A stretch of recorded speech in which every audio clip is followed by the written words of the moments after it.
Hello, everybody. Welcome to Talk About House. I'm Todd. I'm Oana. Okay, today we're going to talk about buyer-broker agreements. Yes. And but before we do that, we want to say thank you to all our subscribers because we just passed 11,000 subscribers. So that's not too bad. You support the channel when you subscribe and share the video and do all that, and we really appreciate it. So, and watching the video all the way to the end. Yes. That helps us too. Okay, all right. So what we're going to do is there's this new thing, buyer broker agreement, and not only real estate agents have questions about it, but like consumers do too. Right. So what we're going to do is we're going to go through and have a discussion about buyer agency. So the first thing I want to say is buyer broker agreements, while they're in the news a lot and they seem new, they're not new. They've been around for a very long time. Agents were always supposed to have a written agreement with their client, whether it was a seller or a buyer. It just wasn't enforced.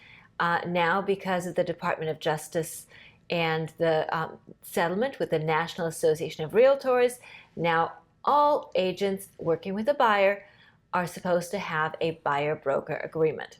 Okay, so we're going to go through the Zillow article. This is the headline. It's called The Buyer Agreement. What you need to know. A buyer's agreement clearly defines how you will work with an agent. So, Oana, 50 years ago, nobody represented the buyer. All agents represented the seller. Mm-hmm. And it was something called sub-agency. Mm-hmm. Everyone was so even if you hired an agent who went in an MLS and looked around, because the money came from the seller actually would pay the brokers. It was deemed that the seller was paying the brokers. Right. And at some point, a lot of people didn't like that. Department of Justice states, and they said, your realtors need to change this. They need to be represented. So what they did is they made the system that lasted for like 50 years. And that is where the listing broker pays the buyer's broker, and then there's a line between you. So the money doesn't technically come from the seller. This is nuance. Mm-hmm. But the seller technically doesn't pay. The seller pays his broker, and then his broker shares the money. Mm-hmm. Now, what they're saying now is they don't want the broker sharing the money. Mm-hmm. So so we're going to talk about that's sort of the model, but because of the agreement between the DOJ and the Realtor Association for realtors that they can't advertise as co-op commission, and they said all agents working with buyers have to have an agreement in writing, period, end of story. You can't work with somebody without some agreement in writing. Right. Not only that, but then the compensation for that buyer broker has to be negotiated in the purchase agreement if the seller is to pay any of it. And all of this has to be transparent and disclosed and all of this. There was also a portion of the settlement that said that, hey, we feel that by having the compensation for the buyer broker advertised through the multiple listing service or the MLS, that somehow incentivize agents to not show properties that maybe were paying less money, so they wanted to do away with all that. So that's been done away with. So now the way it works going forward, at least for a while, is the seller pays his own agent, and then the seller can also pay the buyer's agent, but that's a separate issue, right? So when the offer is written, then in the offer, the buyer's agent says, hey, the buyer is requesting that the seller pay this much toward the buyer's agent's compensation on behalf of the buyer. So like Todd said, it's nuanced. It's all kind of the same thing. It comes from the same pot of money, but it's just been shifted around a little bit as far as the way it's being presented. Okay, so we're going to start with what you as a consumer can maybe expect when you go hunt, because this is all happening right now. This is in place. Right. Okay, so we'll start with this thing called a touring agreement. Right. What is a touring agreement? Okay, so Zillow has a touring agreement. Others have a showing agreement. Whatever they're calling it, it is an agreement for you to go out with a buyer's agent to look at homes for zero compensation or for a defined compensation. But this does not mean that these people are representing you to purchase a home. These agreements generally say something along the lines of, hey, we're going to take you out and we're not going to charge you any money to show you homes. However, if you end up wanting to purchase a home and you use our services, then we will enter into a separate agreement, also maybe known as a buyer agreement or a buyer broker agreement, and then that will define our fee for those kinds of services. Okay. Let's talk about the buyer broker agreement. Mm-hmm. There's two types. There's exclusive and non-exclusive buyer agreements. What's the difference? So an exclusive buyer broker agreement means that you are only working with this buyer's agent, and that if you purchase a home, then this buyer's agent will be compensated. And non-exclusive means that you might be working with lots of different agents, and you will only compensate the buyer agent that actually helps you purchase the home, meaning maybe writes the offer and takes you through the whole transaction. But everybody else who's been spending time showing you homes and maybe writing offers that didn't get accepted, those people are not being compensated in any way. A good example would be you want to buy a place in New York, but you're not sure if you want to buy one in Manhattan or in Brooklyn. Mm-hmm. So you hire two different agents. You say, look, I'm going to buy a property, but if I buy it in New York, in Manhattan, you're my agent. But if I buy it in Brooklyn, I'm working with this other person because you guys like know those areas especially, right? Right. Okay. What are some things people should understand before they sign an exclusive buyer agreement? So the number one thing to understand that if it's an exclusive buyer agreement, then you actually as a buyer have certain responsibilities, right, to your agent. That means that anything that you purchase generally during the duration of that agreement, you are going to be using that agent, and that agent will be compensated.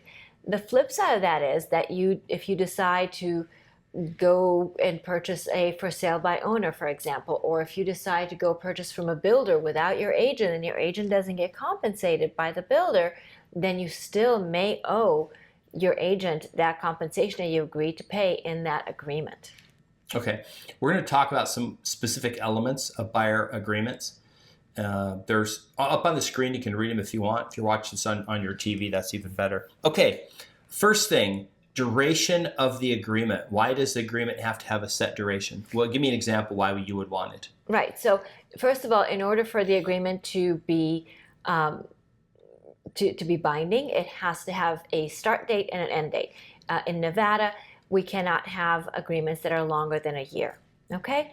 So the reason it has to have a start date and end date so that everybody knows what duration, over what period of time this agreement is enforced, and that helps everybody understand the rules of the game. Okay, something else the agreement should have is what the agent's responsibilities are. Right.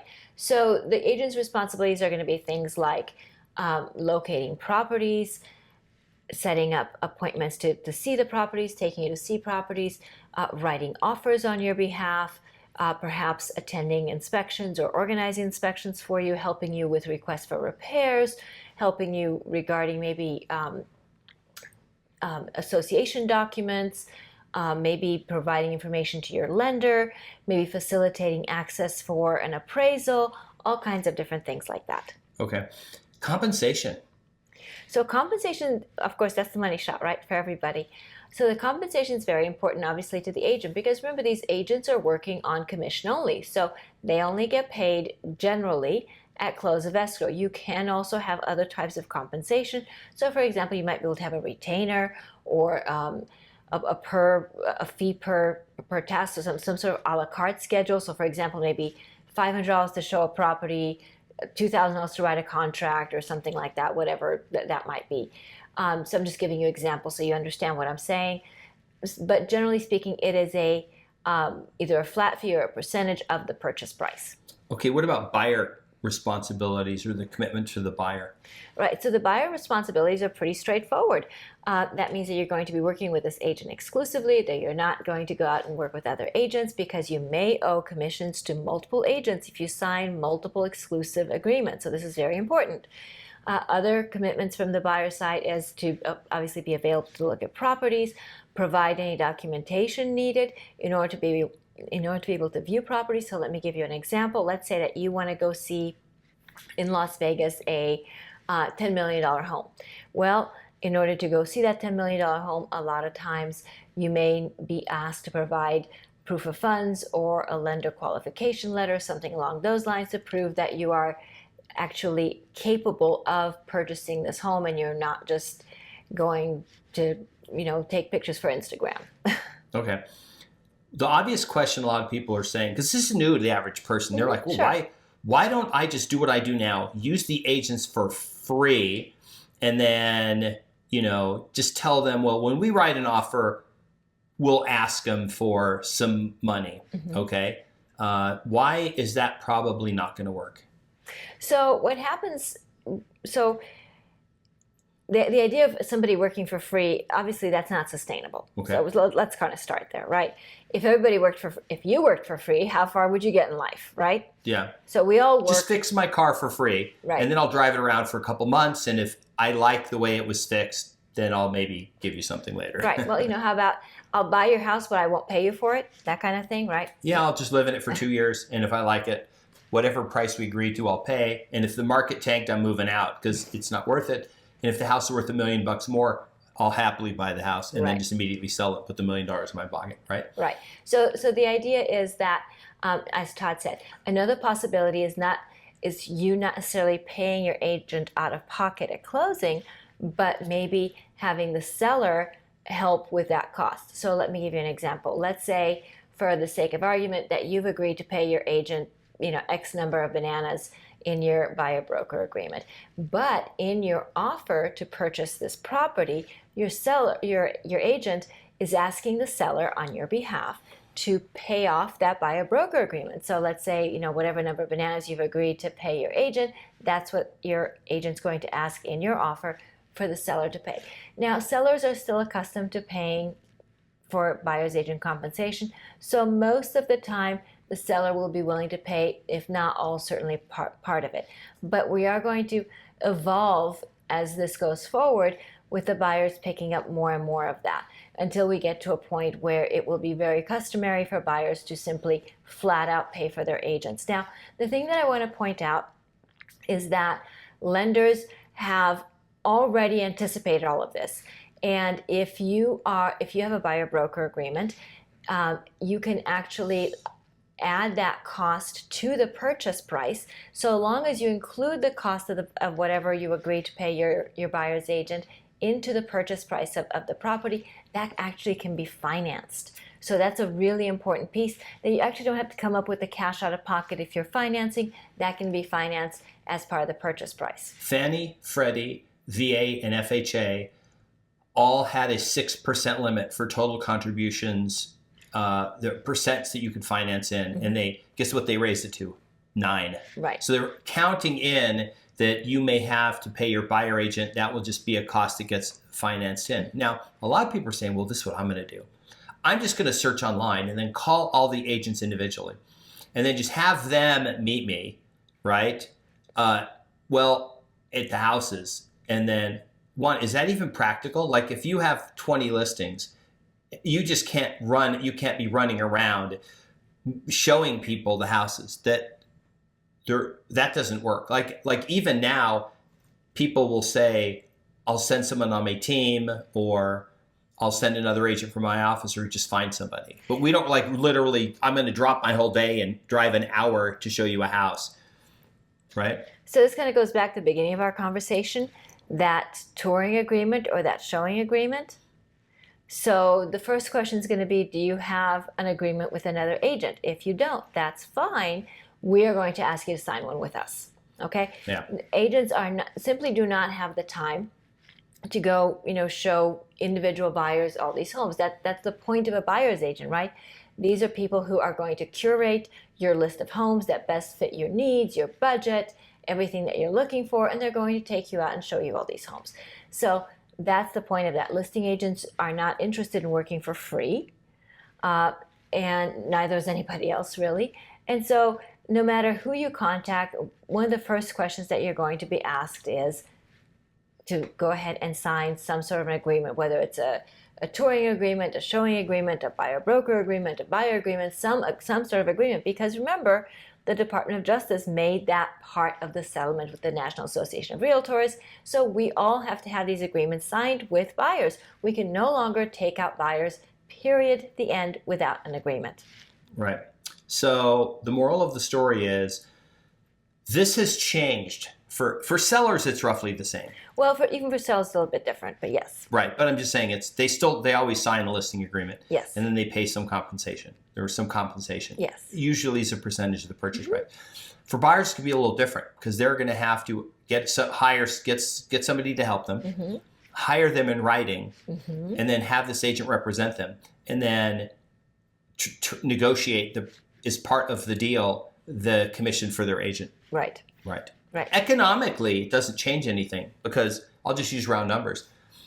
If you were going to buy a $400,000 house and there was going to be a 5% commission, let's say 2.5%, then each agent's going to get paid, what is that, $20,000? No, $10,000. $10,000. $10,000, $20,000 total, $10,000. So if I'm listing the house and I just say, hey, I'm going to charge you 2.5%, but just be prepared that some other agents can ask for 2.5%. It's still going to be the same amount, but they're going to show up with it and they're going to tell you what they're going to ask for. And they may ask for 3%, and you may say, no, I'll just give you 2.5% or whatever, right? Or they may say, we just want 2% or whatever, because that's all they're bound. Like that's all he's asked for. So the thing that I want to stress is commissions have always been negotiable. By breaking them apart in this way, they are more negotiable, at least by perception, but the reality is that they were always negotiable. Yeah. Anyway, so if you have questions or comments about this topic, put them in the comments. What are your thoughts as a buyer? Do you like this? Did the DOJ just make your life harder?